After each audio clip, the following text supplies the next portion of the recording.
Welcome in, everybody. It is the Line Movers Network College Football Podcast, week number 4, a huge week number 4 on the college football slate. With me to break it down tonight, Ian Robbins and the Tutor. I'm David Dorman. Let's get right to it. Let's get down to the biggest games of the weekend. We're going to go to a couple of night games here. We're going to go out west to the Palouse, 7 p.m. Eastern, Fox. Here are two teams, the only two teams I believe that are left in the Pac-12. I don't know why they call it the Pac-12 if there's only two left, but that's what they're calling it these days. Oregon State is going to the Palouse, is heading to Washington State. Both teams looking real solid, real well coached, and both teams have great quarterback play. The whole Pac-12 has great quarterback play so far. Oregon State, the favorite on the road. They're a field goal, a 3-point favorite, a total of 59. Our guy by the pool, Tutor, break it down for us. Yeah, I don't know why, but I have a bet out there for Washington State to make the playoffs. I got this weird little, just weird little feeling. That showdown in November in Husky Stadium, I think it's going to be electric. But let's stick to this game. Because I also talked about next week. UCLA had the big game with Washington State next week, which is going to be a huge deciding factor. This game had two very dangerous quarterbacks, and they can beat you in the pass, they can beat you in the run. But I think Ward is a little bit better in both aspects of the game. So I'm going to give them the little edge on that. And being at home, I'm going to take Washington State. I'm going to ride them all the way. I'm going to ride them all year. This game probably is going to be high scoring till the over for sure. Give me Washington State 35-30. The Cougs for the Tutor. Ian, what say you? So look at this game. And in this game, you got two teams. One team that had some expectation coming in Oregon State. They were kind of like under the radar Pac-12 team, but they were ranked preseason ranked top 20. You know, I was always high on them this year, outside chance of the playoff, and they've lived up to that expectation so far. They've really played well. They really stomped on their opponents, but that's what they have. They haven't played up to a schedule yet. Now that we're going to see how they are going on the road. And then Washington State, who probably wasn't thought of too much this year, has played really above their head. Getting that win against Wisconsin was huge. Shade a little bit with the turnovers. Even the opening week win, really trouncing on Colorado State, as we see with Colorado State's a lot better than that. That was pretty impressive. Cam Ward is a great dual threat quarterback. Really leads that offense there. Some talent with feeding the ball to Lincoln Victor. Nakia Watson is a running back that has some juice in it too. That offense is very good. Shut down Wisconsin pretty well at home. That was a big win for them as well. But I look at this Oregon State team and I look at some trends in the Pac-12 with the quarterbacks. And I look at the quarterbacks that are at the top of this conference here. And the three that we know of, Caleb Williams, Bo Nix, Michael Penix Jr. Those three are maybe the top three in the Heisman. Quarterbacks of top 12 teams deserve to be up there. But what's unique about all three of these quarterbacks? They all transferred as highly touted recruits from other major conference teams out west. Bo Nix comes from Auburn, Michael Penix comes from Indiana, and Caleb Williams, of course, following Lincoln Riley out from Oklahoma. Well, we see a similar situation now with DJU. Transferring from Clemson, going out west, maybe getting that new, fresh West Coast air. Maybe that jumpstarts him in the same way that it did Bo Nix and Michael Penix. Caleb Williams was already a stud when he came over, but we start to see a lot of signs of that. He struggled a little bit last week, first signs of struggle, but maybe I think this is where we see that talent play out. They're pretty good on the offensive side. They're really, really good defensive team. Really, really well coached. I really like what they have in place there. They got a top-notch running back in Damian Martinez. I think DJ. This is the test for DJ. If he can go in to Washington State, win this game, this team is a legit title contender, legit playoff contender. If they can't, you're looking at a 7-5, 6-6 type season, middle of the Pac-12 with how deep that conference is. So this is a turning point game. I do think Oregon State's going to get it done. I think Oregon State has more talent. I think they're better coached. I think that they're ready for the spot. I think Oregon State does shut it down, slow it down, and shut it down. And I'm going to get that win 28-20 in a slow down pace game up in the Pacific Northwest there. Wow. So Ian is on the Beavers. The Tutor is on the Cougars in what should be a fantastic, phenomenal game. Moving back to the Midwest, in a week where we have enormous games, this might be the biggest of them all, especially if you live in the Midwest. It's on prime time, 7:30. NBC's taking it. Ohio State, the Buckeyes, head to South Bend to take on Notre Dame, the Fighting Irish. Ohio State is a slight 3-point favorite, a total of 55.5. This should have fireworks galore and a game I can't wait to watch. Ian, break it down for us first here. Yeah, this is another one of those program-defining games for each of these two, and it's a non-conference game. So, for Ohio State, they're part of a big three in the Big Ten, and this is their kind of outlier game. They could definitely afford to lose it, but I don't think they could afford to lose it if they want to go to the playoffs. They'd have to beat Penn State and Michigan. That's another conversation, though. But I think if they go into South Bend, win this game, they're right back to where they started. Top team, got those playoff expectations, going to the Big Ten, just worrying about those other two teams there. They lose this game at Notre Dame, I think they'd be sitting on 2 or 3 losses this year, and then maybe have to start over when they finally don't have a quarterback that maybe they can trust a little bit, and we'll see an exodus from some of these receivers, top-notch talent that they've had. On the other hand, Notre Dame, they've started out the season just cooking. Their quarterback play has been tremendous with Sam Hartman, as you might expect. He has been probably better than advertised. Marcus Freeman's really got this team cooking here, going in, beating NC State the way that they did, just really clicking on all cylinders, really having a great job, especially on the offensive side of the ball. They win this game. They're in the Heisman. They're in the title conversation. Sam Hartman vaults to a Heisman, probably favorite. Yep. Depending on what happens with Caleb Williams. But, I think these are 2 games. They lose, they're right back to where they were. A middling Notre Dame team, maybe playing in the Fiesta Bowl, maybe playing, in the Orange Bowl, somewhere else. So let's see what happens. What do I think is going to happen? Well, we saw Kyle McCord take the reins last week for Ohio State. Marvin Harrison got involved. Their offense put on a show against Western Kentucky. We haven't seen that this year. They played Indiana. They haven't looked good like that they have this year. I think this is going to be a game of offenses. I think Hartman's going to try to go blow the Ohio State. This game's in South Bend.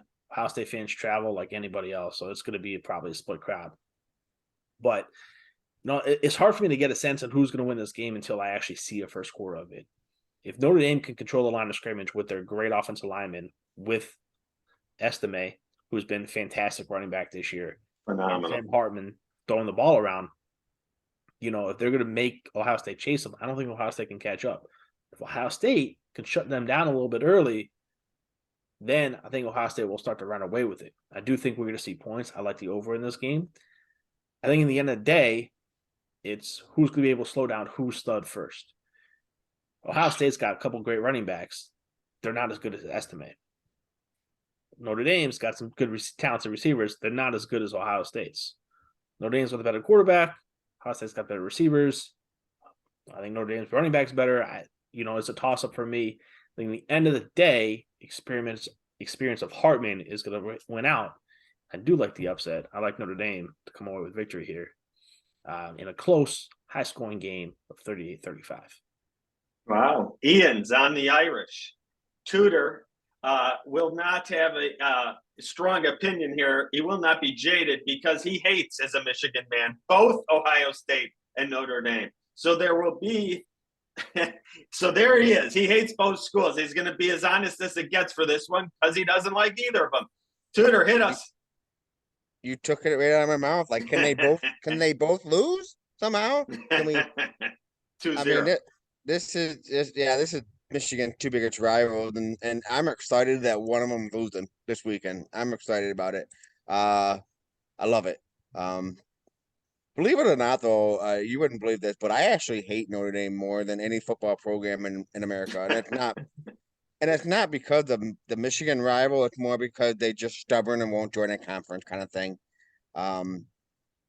Neither team, I feel like, had been tested on so it's hard, like Ian said, it's hard to know until you see that first quarter, and then you kind of see, who's clicking and who's not. But both teams have a lot of talent. They have top 10 talent. Ohio State like to start off a little slow, and you can't do that. You're not going to be able to do that in this game, especially if the slow includes a pick six or a bad fumble in the wrong side. A couple early mistakes, right? Either team, this game's over. But night game in South Bend, Kyle McCord's first big game ever. I'm going to expect him to get a little bit rattled. He's going to make some terrible mistakes. And I'm just having flashbacks of JJ McCarthy making terrible mistakes in against TCU. And I feel like that's the same situation we're going to get with McCord here, where he's going to make some stupid passes. Ohio State, I don't actually think it's going to be very close. Ohio State's going to score towards the end, make it closer than it looks. Notre Dame 30-24. Interesting. Great breakdown from both the guys. I will say this. If you're going to make one bet before this game, yeah, opposed to picking a winner, bet Sam Hartman to win the Heisman. Because if they win this game, his number is going to go cut in half at least. I completely agree with that one. There are a lot of quarterbacks on that same situation this weekend. In that, yeah. For Ian Robbins and the Tutor, hit. Go ahead. I have a drunk bet on Marvin Harrison win the Heisman about 4 months ago. Yeah, I don't know about that one. Not the way these quarterbacks have been playing this year. Never know. We'll see. Have him to go number one pick in the draft, maybe when. Thank you both. You've both been great. You can find all our work at the Line Movers Network on Twitter or X, and individually on Twitter. Tutor, you're back into the pool. Ian, you're back into the lab to get us winners all weekend long. Thank you both. Everyone enjoy the great games this weekend. I'm going to let the guys have one last crack at it for the weekend. But for my half, enjoy the games. It's going to be fantastic. Tutor, you're first, then Ian. For anybody thinking that Michigan's going to have a letdown, and I've been seeing it on Twitter, that Rutgers are somehow going to beat Michigan, realize that Jim Harbaugh is back, and he's not going to let his foot off the pedal. It's going to be a blowout. So usually I would bet Michigan under in every single game they play. Bet over Michigan this week. This is Harbaugh's first game back, right? Yeah. Yep. So it's interesting for me here. This is a unique college football season. There's no clear-cut number one team. Georgia, yes, obviously is the two-time champs. You struggled a little bit last week. There's a lot of really good teams. I don't know how many great teams are, but there's a lot of really good teams, and a lot of interesting factors come into play with conferences going with top twos facing each other that way in the Pac-12 and the ACC and the Big 12 this year. And that does throw a lot of wrinkles in it. It makes a lot more teams live. Where you got Oklahoma live, you got Texas live, Florida State, Clemson, Miami, North Carolina, and then the whole Pac-12 just kind of playing it all out. Don't overreact after this weekend. We'll talk next week, but don't overreact after this weekend. You see one team go down, maybe that's the time to buy low. Absolutely. That might be a time to buy low on a team that goes down because it's early enough that they can come back. And that's always a thing to think about is when you see a team struggle, is this a buy low opportunity? And when you're watching the games and a team struggles, whether they might be on the road, especially, maybe think, do I want to buy low on this team right here? That'd be my piece of advice there as you're watching these games and trying to find some values in the long shot market because this is going to be a fantastic week of college football. Sit back, enjoy them, live bet a little bit, see where we're at. Ian, I got one more thing for you. I was all over you last year. Billy Napier, a huge win for the Gators last week. Tennessee came to town and got ripped. The Gators were finally ready and looked like a real team. How about your boys last weekend? That was a joyful game to watch. Just beating them up and down up front. Swamp was rocking. The talent really coming through. Just running up and down their throats. Tennessee just didn't have a chance. Shut down Milton. You're welcome. You're welcome. You're welcome, Milton. He sucked. That was great.